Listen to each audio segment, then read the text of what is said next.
AfroTales Podcast is a part of the Connected Podcast Network. Ahoy, my friends. Welcome aboard the AfroTales Podcast. I'm your storyteller, Aman Mazinga. Join me as we explore the tales that grew from the people of indigenous and African descent in the Americas and the Caribbean. After, come and see me, chef, who will impart upon you a recipe for the story you have just heard. So with no further ado, let us set sail on this new age of exploration. Chapter 3, The Vanishing Bride. Shortly before the arrival of the Spaniards, Viracocha betook himself to Cusco, where he met with Inca Huayna Capac, and he said to him, "My son, let us go to Titicaca. There I will reveal to you who and what I am." When they got there, he spoke again. "Inca, summon your people, that we may send forth to the underworld all the magicians and all those who are wise." He spoke, and at once the Inca gave out the command. Then his people arrived, some saying, "I am created of the condor," the other saying, "I am created of the hawk," still others saying, "I fly like the swallow." Then Viracocha gave them this order: "Go to the underworld. Say to my father, your son has sent me. Let me have one of his sisters. This, then, is what you must say," he commanded. Then he who was created of the swallow, together with the other created beings, set out for the underworld, to return in 5 days. Now it was he, the swallow man, who got there first. And when he arrived and had delivered his message, he was given a small chest together with the following command: "Do not open this. The Lord Huayna Capac himself must open it first." He was ordered. But while this man was carrying the chest, and when he had nearly reached Cusco, he thought to himself, "I will see what it really is." Then he opened it, and there before him was a lady, very delicate and pretty. Her hair was wavy.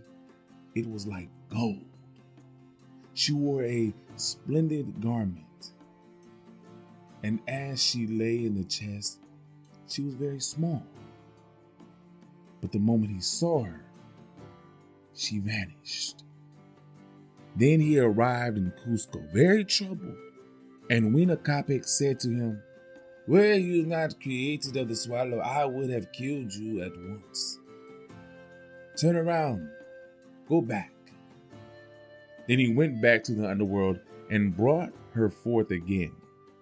Along the way, as he was bringing her, whenever he felt hungry and thirsty, he would merely speak the word, and at once a table would be spread out before him and a place to sleep. And so he delivered her in just 5 days. And when he arrived with her, Viracocha and the Inca received her with great joy. But before the chest was opened, Viracocha spoke out, crying, "Inca, we will leave this world." And he pointed, saying, "I will go to this land." And he pointed again, saying, "You and my sister will go to that land. You and I will never see another again." Then they opened the chest. The moment they opened it, the earth was aglow. Then Inca Huayna Capac uttered these words: "Never will I return from this place. Only here I will live with my sun maiden, my queen." Then to one of his vassals and kinsmen he gave this command: "You go in my palace and say, 'I am Huayna Capac, now return to Cusco.'" And in that moment, he and his bride disappeared, and so did Viracocha.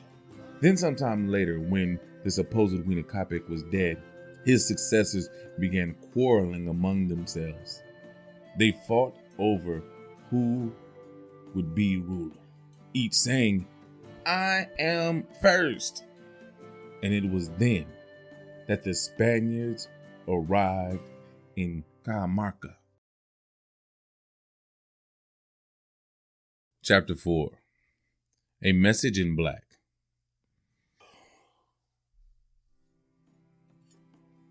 After a hard-fought campaign in the North Provinces, where certain rebel armies had at last been driven back, the Inca Huayna Capac withdrew to the town of Quito in order to rest and to ensure new laws and new commands. At this time, he received a word of a pestilence raging in Cusco, but again he pushed on, moving northward, now against the tribes of Pasto and even beyond. As he continued his march, there were sudden bolts of lightning striking close behind him, and convinced that these were an evil omen, he turned back toward Quito. Again he set out, marching westward toward the sea. But there, at the hour of midnight, he had a vision in which he saw himself surrounded by millions upon millions of men. No one knows who they were. The Inca believed they were souls of the living, sent to warn him that a great many people would die of the pestilence.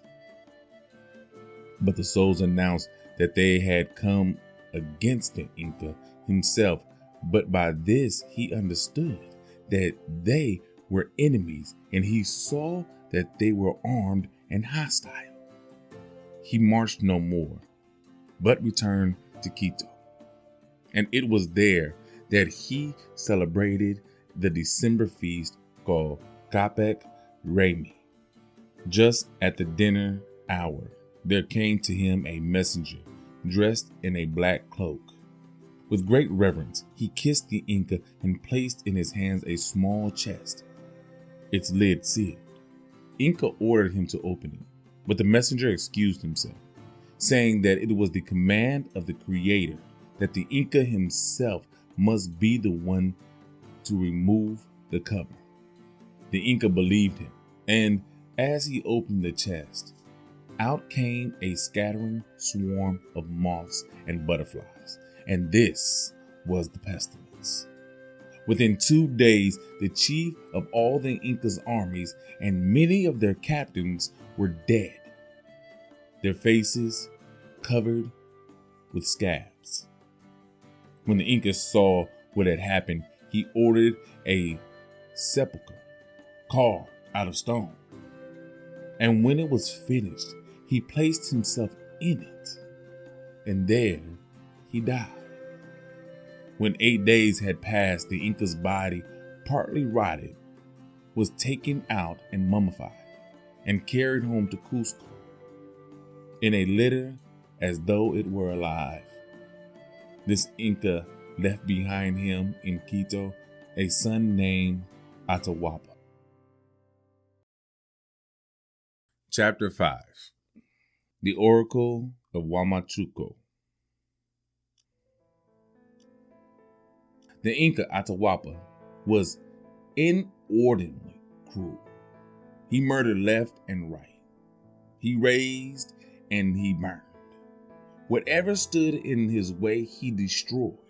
As he marched from Quito to Huamachuco, he committed the worst cruelties, ravages, and tyrannical abuses that had ever been known in this land. When he reached Huamachuco, he set 2 of his chief lords to make sacrifices to the idol that presided there, and to question it as to his future success. The lords went and made their sacrifices. But when they consulted the oracle, they were told that Atahualpa would come to an evil end as punishment for his cruelty and bloodshed. Then the lords went and told the Inca what the idol had said, and the Inca was enraged. Summoning his warriors, he started toward the temple where the idol was kept. As he drew near, he armed himself with a golden axe and advanced with the two lords who had made the sacrifice. When he reached the entrance of the temple, out came an aged priest, more than 100 years old, dressed in long, shaggy robe tangled with seashells, which reached to his feet. This was the priest of the oracle, and it was he who had spoken the prophecy. So informed, Atahualpa raised his axe and with a single blow cut off the old man's head. Then he entered the little temple, and the idol too he struck with an axe. He chopped off its head, although it was made of stone. Then he ordered the old priest's body to be set on fire, and also the idol and its temple. When all had been burned, there was nothing but ashes, and these he followed to fly off with the wind. The end. Wow, that's the end of the Incan Empire. Atahualpa finished it. If you don't know what happened to him, he was burned at the stake. So, I guess spoilers for how he ended. The Spanish came in and basically took over everything. And that's what happened to him. Same way they destroyed the Aztecs and the Mayans and the Inca. All went down to the Spanish colonial powers. That's what happened. I hate that Atahualpa had to be such a vicious emperor, if you want to call him an emperor. He had the title, but I believe at that point in time, he wasn't really, an emperor. More like a vassal, if we have to say. I hate how they went down. From looking at the first, just in the folktale aspect of it, we're not going to go history, except for me giving you that little spoiler in the beginning, but we're really not going to go into a big historical discussion. Just looking at the folklore that came out of Latin American folktales by John Beirhorst, these are the tales that they tell of their kings. And they had such power in the beginning. But it seems that when the Spanish came in, whatever power and strength and whatever gods were protecting the Inca kings, or Incas as they were known, vanished. And the power and strength of the Spanish came in and took over. Atahualpa seemed like he didn't even believe in the powers of their gods anymore. Maybe that's why they fell. I don't know. I'll never know. We will never know where their mindset was when they went down. But if it was because of their mindset, then we can understand that if we have a similar mindset, we'll also fall. We won't make it. You understand what I'm saying? You need to have the mindset of Huayna Capac, that you can defeat anybody and everybody that is coming to obstruct you. Not in doing wrong, but doing right. Trying to progress in your life and becoming a better person. Don't let anybody stop you. Have the spirit of Huayna. Don't be like Atahualpa. Please do not be like Atahualpa. We've had enough of those type of men in history. We don't need those type of men and women. We don't need to be like that man. Okay? That's it. that's the end of season 5. I thank you for coming along this journey with me. I thank you for sharing it with everyone that you know, family and friends. If your children listen to this, I thank you so much for allowing them to hear these stories. A lot of these stories, people just don't know. And I'm glad that you've given me the opportunity to share them with you. And I'll be back for season 6. But I have to say that I may go on a little bit of a hiatus.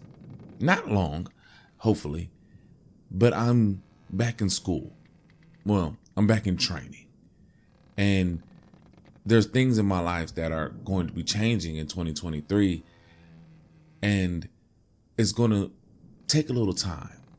A lot of it has to do with some type of school work. So I may push back how long I take a break, but I'm not going to be gone forever. Hopefully I'll be back within a few months. And if I have to change anything, hopefully it's just how frequently I have to put out these stories. So keep listening, keep sharing the stories that you've heard with friends. Keep this podcast going. Listen to them over and over again.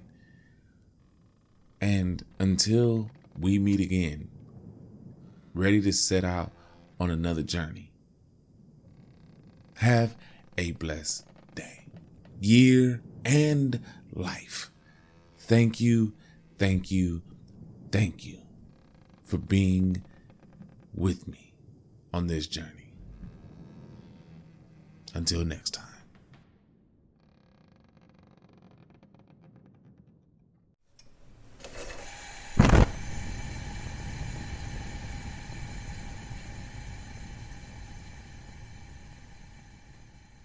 Welcome, my friends, to the Galley. I am your chef, and today we have a wonderful recipe inspired by the story you have just heard. Today, we will be creating Mazamorra Morada Pudding. Now, what will you need for this recipe? 1 pound of dried purple corn, half a pineapple including the rind, 1 quince optional, 2 to 3 cinnamon sticks, 1 teaspoon of whole cloves, 1 apple, 1 cup dried fruit, prunes, apricots, and or cherries if you desire, 1 cup of sugar, 3 tablespoons of cornstarch, and 1 lime juiced. Now, how do we put this together? Easy. Place the dried fruit in a heat-proof bowl and cover with boiling water. Set aside to cool. Add the purple corn to a large pot and cover with 10 cups of water. Chop the pineapple into small bite-sized pieces and reserve. Add the pineapple rind to the pot. Quarter the quince or substitute a green apple and add to the pot along with the cinnamon sticks and the cloves. Bring water to a boil and boil uncovered for about 30 minutes until liquid is deep purple and the quince is very soft. Strain the liquid and return to pot. Discard the corn, quince, cinnamon sticks, cloves, and pineapple rind.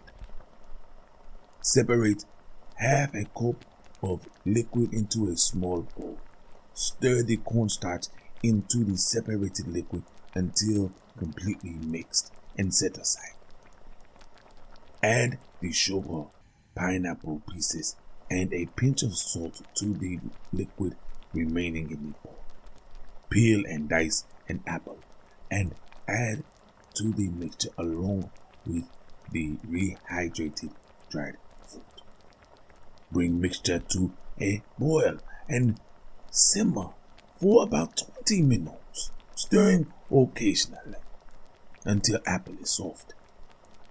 Whisk the cornstarch mixture into the simmering mixture and continue to cook, stirring constantly for about 5 minutes more or until the mixture has thickened. Remove from heat, stir in the lime juice, serve chilled or at room temperature. Sprinkle with cinnamon. And that is it, my friend. There you have it. Now, go make this recipe yours. And until I have another wonderful recipe for you, remember what happened with the last kings of the Inca Empire. And until next time, my friends, as always, enjoy.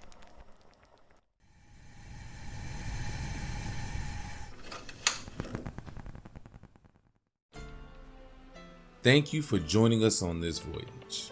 Thanks to Art by Chalet for the logo, episode, and t-shirt designs. You may also get a t-shirt and other items on tpublic.com. You can contact me on all socials at AfroTalesCast. That's Afro TALES cast. And email me at AfroTalesPodcast@yahoo.com. You may also become a benefactor by simply sharing with any and everyone, giving a thumbs up, or rating in your podcast app of choice. If you wish to donate, I am on Patreon and Ko-fi.com. That's ko-fi.com. So, until we meet again, may your winds be fair and your seas follow.